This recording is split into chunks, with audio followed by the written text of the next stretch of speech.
Gas न लावता तयार होणारा हा पदार्थ साधेपणा आणि आरोग्य यांचा सुंदर संगम आहे। ओल्या पोह्यांचा मऊपणा, कांदा, मिरची, कोथिंबीर, शेंगदाण्यांची खमंग साथ, त्याचबरोबर चुरचुरीत फोडणी यामुळे दडपे पोह्यांना वेगळीच चव येते। कमी वेळात तयार होणारा पण चवीला अत्यंत खास असा हा दडपे पोहे पदार्थ मन आणि भूक दोन्हीही तृप्त करतो। दडपे पोहे म्हणजे महाराष्ट्राच्या खाद्य संस्कृतीचा अभिमानच आहे। सकाळच्या नाश्त्याला किंवा संध्याकाळच्या हलक्या भुकेसाठी दडपे पोहे म्हणजे खरंच एकदम परफेक्ट आणि प्रेमळ पदार्थ आहे।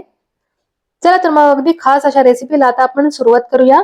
पण हो, तुम्ही हा व्हिडिओ आवडला तर लाईक करायचा आहे, शेअरही करायचा आहे आणि चॅनलवरती नवीन असाल तर सबस्क्राईब सुद्धा करायचं आहे। दडपे पोहे बनवण्यासाठी मी एका भांड्यामध्ये 2 वाटी पोहे घेतलेले आहेत, त्याच्यामध्ये पाणी टाकलेलं आहे। पोहे आपल्याला स्वच्छ धुवून घ्यायचे आहेत म्हणून मी पाणी टाकलेलं आहे। पोहे चांगले चोळते आहे मी हाताने, बघा किती काळं पाणी निघालं आहे पोह्यांमधून। त्यामुळे पोहे स्वच्छ धुवून घ्यायचे। काही काही जण आहे ना पोहे धुत नाहीत, पण तसं नाही करायचं। मी 2 वेळा पाणी टाकून पोहे स्वच्छ धुवून घेतले। आता नारळाचं पाणी आपण याच्यामध्ये टाकणार आहोत।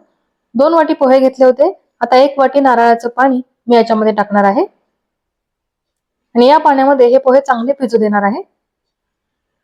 नारळाचं पाणी ओल्या पोह्यांमध्ये मिक्स करूया आणि हे पोहे झाकून ठेवूया, म्हणजे दडपून ठेवूया। 5 मिनिटे हे पोहे मी असेच दडपून ठेवणार आहे आणि 5 मिनिटानंतर आपण याच्यामध्ये बाकीचं साहित्य टाकूया। 5 मिनिटे झालेले आहेत, पोहे आपण दडपून ठेवले होते ते चांगले भिजले असतील। आता एका बाउलमध्ये मी 1 वाटी कांदा घेतलेला आहे, 1 वाटी ओलं खोबरं घेतलेलं आहे।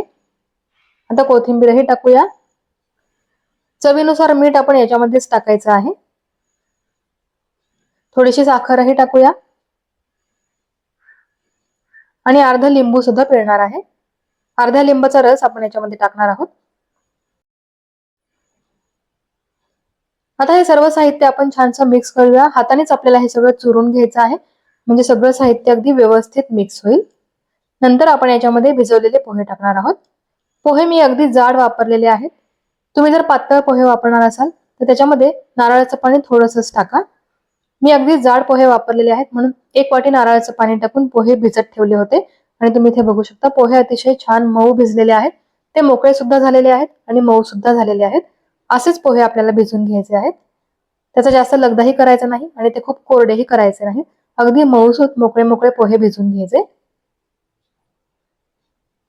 पोहे बाउलमध्ये टाकलेले आहेत। आता आपण त्याच्यामध्ये तळलेले शेंगदाणे टाकूया आणि आता मी याला चुरचुरीत फोडणी सुद्धा देणार आहे। याच्यासाठी तेल गरम करून घेतलं, त्याच्यामध्ये चमचाभर मोहरी टाकली, जिरे सुद्धा टाकूया, बारीक चिरलेली हिरवी मिरची आणि थोडासा कढीपत्ता टाकूया आणि ही फोडणी आपण पोह्यांवरती टाकूया।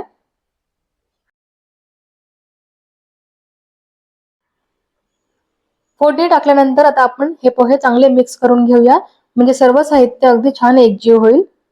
आपण मीठ, साखर, लिंबाचा रस, शेंगदाणे, कांदा, कोथिंबीर, खोबरं सर्व साहित्य टाकलेलं आहे ते अगदी छान मिक्स करून घ्यायचं आहे आणि हे पोहे परत एकदा झाकून ठेवायचे आहेत, म्हणजे दडपून ठेवायचे आहेत। मग आपले दडपे पोहे हे तयार होऊन जातील। सगळं साहित्य मिक्स केल्यानंतर आपल्याला 10 मिनिटे तरी हे पोहे झाकून ठेवायचे आहेत आणि 10 मिनिटानंतर ते खाण्यासाठी तयार होऊन जातील। तर अगदी चविष्ट, आरोग्यदायी आणि झटपट होणारे दडपे पोहे हे खाण्यासाठी तयार झालेले आहेत। आता आपण सर्व करूया। दडपे पोहे तेलकट नसल्यामुळे पोटासाठी हलके असतात आणि लवकर पचतात। पोह्यांमधील कार्बोहायड्रेट शरीराला लगेच ऊर्जा देतात, त्यामुळे सकाळसाठी उत्तम पर्याय आहे। शिजवलेले नसल्यामुळे आणि कमी मसाले असल्यामुळे गॅस, आम्लपित्ताचा त्रास हा कमी होतो।